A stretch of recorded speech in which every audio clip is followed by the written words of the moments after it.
welcome to this conversation today with New River's peer recovery coach. This is Ms. Melinda Price. I am Bonny Copenhaver, and I'm the president of New River Community and Technical College. And this is the start of National Collegiate Recovery Week. And so this is part of our celebration of that week, and to bring awareness as well.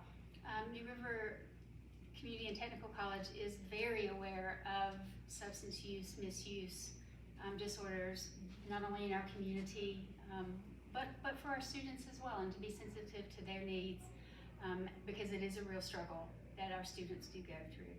And so we are proud as a college to be part of Collegiate Recovery and proud to offer the services of Melinda to our students. So Melinda, why don't you start off by telling us a little bit about your story and about how you came to work at New River. Okay. Well, I started my journey here at New River Community and Technical College in fall of 2019, and as a person in recovery, but I kept that real hush-hush because I didn't feel comfortable. I felt like I'd be judged. I thought it would affect everything about my college experience. It hindered me from a lot of the things that I see now as New River Community and Technical College is a part of Collegiate Recovery Services. It wasn't until I seen this position come open at New River that I come forward. Like, I wanted this position, so I had no other option but to say, hey, I'm a person in recovery, and I kept it quiet, but I really want this position, and I have worked in the field since 2013. So my journey in beginning in this position has been an overwhelming experience. Like, the support, the love at this college between staff, faculty, it's just been overwhelming. Like, there's been over 100 that has been trained in naloxone. There's ones that, you know, within the facility that comes to me and they ask me questions. They come to me, they ask me, do I need anything?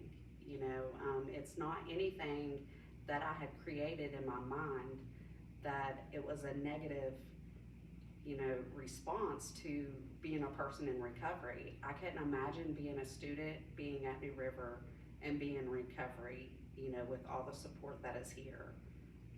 You know, and I will, you may not know this, but when I knew you were going to apply for this position, the first thing I said to the supervisor was, you know, the person has to be in recovery, right?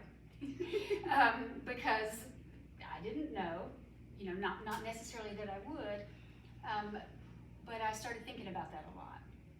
And as we have talked about this, and I have talked about my own encounter with my brother, did die of an overdose. So it is a personal thing for me, but also as I talked more to Melinda, and we, you know, started really talking about why it's hidden. And we talked a lot about stigma. Mm-hmm. And we did stigma training here this past January, and I think it was, at least from my vantage point, remarkable to see the outpouring of support. Once the people who work here, faculty, staff, started to understand that this is a real situation for our students in recovery, and I know that we have students who are not in active recovery that go here, and I would be naive to think that I didn't. So I am grateful to see this change that is taking place. And have you been able to see any impact of that stigma training that we did coming forward? Yeah, I do believe I have seen the impact of the stigma training. I have had a few of the staff and some of the faculty here ask me questions, you know, to use more person-centered language and wanting to know more about it. I've had a couple of the programs that has had me come into their classrooms and do a training on stigma, which I utilize somebody on the outside that I partnership with Jobs and Hope, and she'll come in and do a stigma training, and I'll follow it with a naloxone training. And that has been, you know, a very positive aspect to, you know, the programs, you know, joining with this and wanting to be a part of it, because it really it breaks down that stigma, and it shows, we need to help someone, not put them down. They're not there,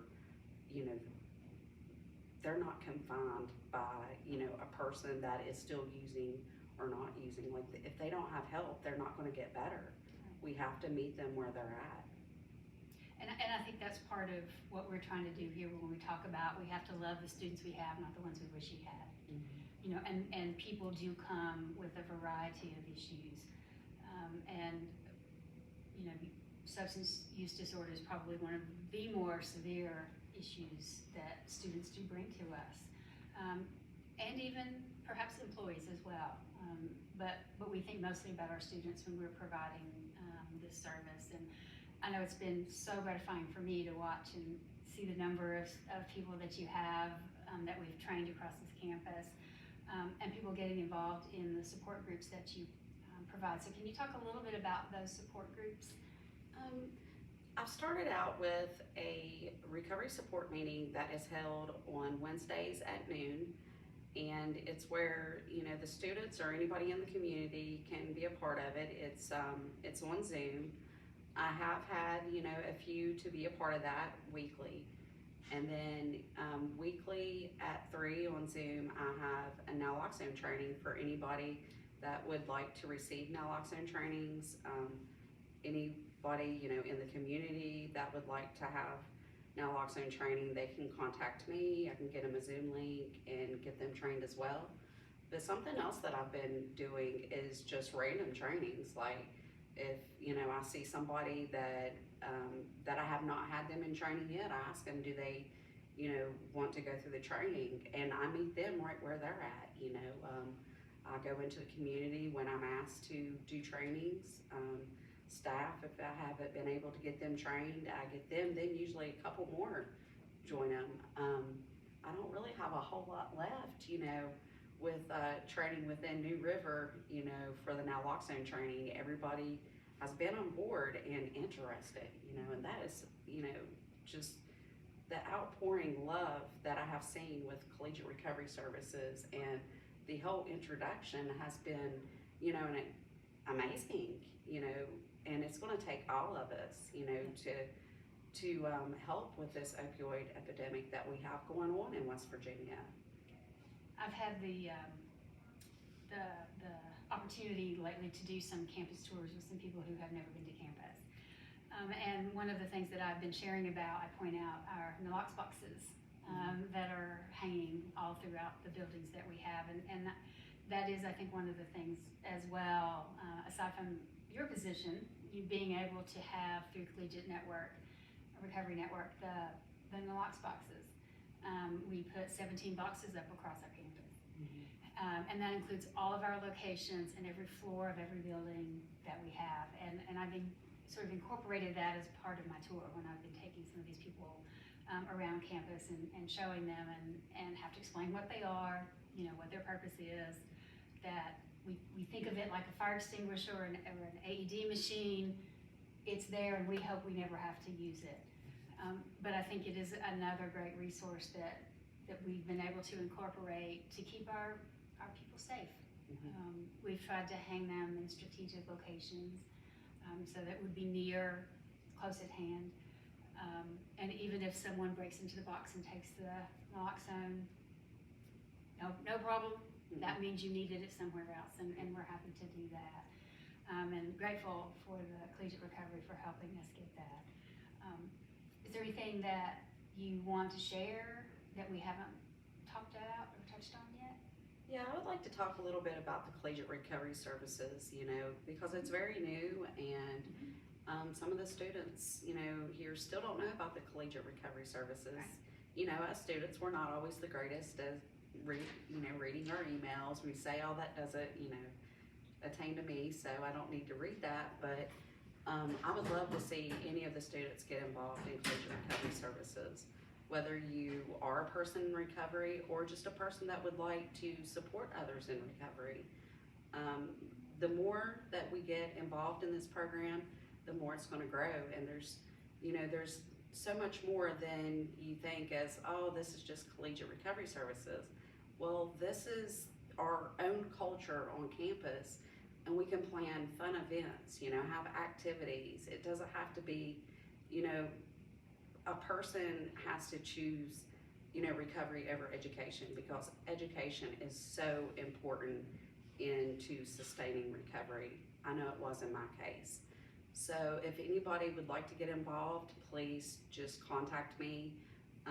My phone number is 304-578-4032, and I can get you started. I mean, there is no obligations to what is expected of you. It's just to be a part of something and meet others just like yourself, and to be able to help somebody else. Absolutely, absolutely. Is there anything that you wanted to ask me? Since I've done all the question asking, so. There's not a whole lot of questions to ask because I've talked to you on so many personal levels. Yeah.